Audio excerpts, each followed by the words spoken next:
Hey, welcome to E7 Acres. I am James. And I'm Amanda. Thanks for joining us for our shipping container home build. All right, so here we are at where our framing walls join to our shipping containers.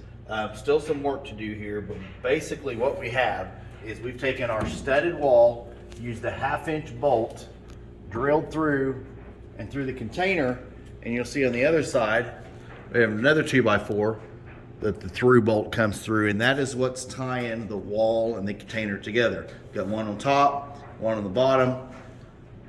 May do another one, not 100% sure, but these pieces right here, I will take these out and use treated material here, because what that will help with was any sweating that may happen on here. If there's any moisture or whatever, then treated material, just helps to repel the moisture and water and all that kind of stuff.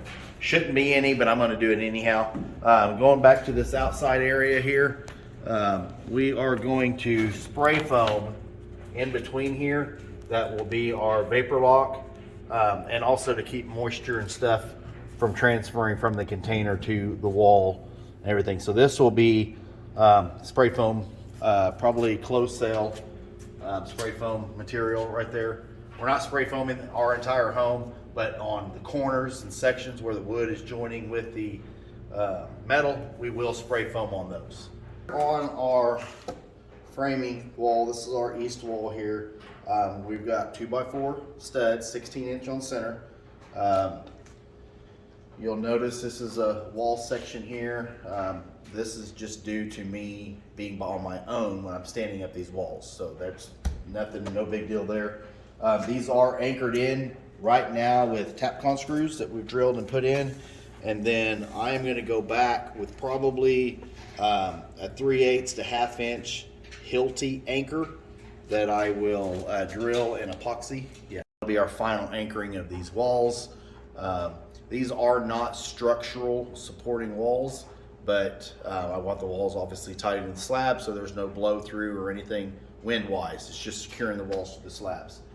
The next anchoring thing that we had done is we used 1/2 inch thread bolts on our top plates.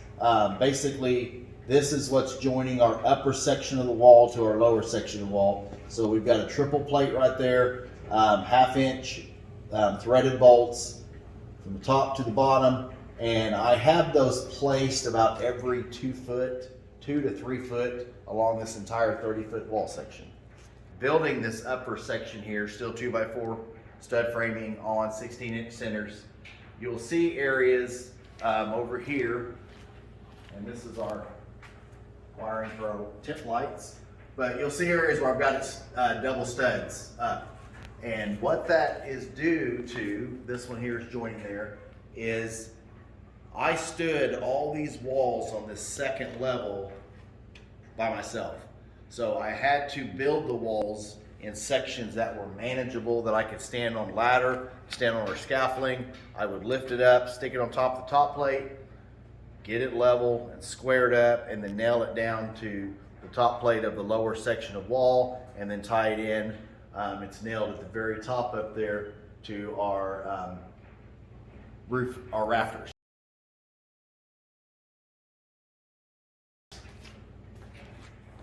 So those are small, manageable sections, as opposed to having 3 or 4 or 5 guys here that were able to lift up. I would have loved to done it the traditional way of having the larger section, but this was what worked best in our situation. And it's just fine, it's manageable, it's structurally sound. There's plenty of nails, and then with the anchors that we have in there, everything is tied together, and we've actually had some pretty strong winds blow through here. We're at the top of a hill, so it hits the lower section, races right up to us. 50, 60 mile an hour wind gusts is what we've experienced in some of these little storms that have came through. And this thing has been just fine. And that was pre-wall sheathing on the exterior, and then when we did put the wall sheathing up, it was just a giant wall that wind would hit and stop, and no creaking, no squeaking, any of that kind of stuff. So I feel pretty confident in what we have there.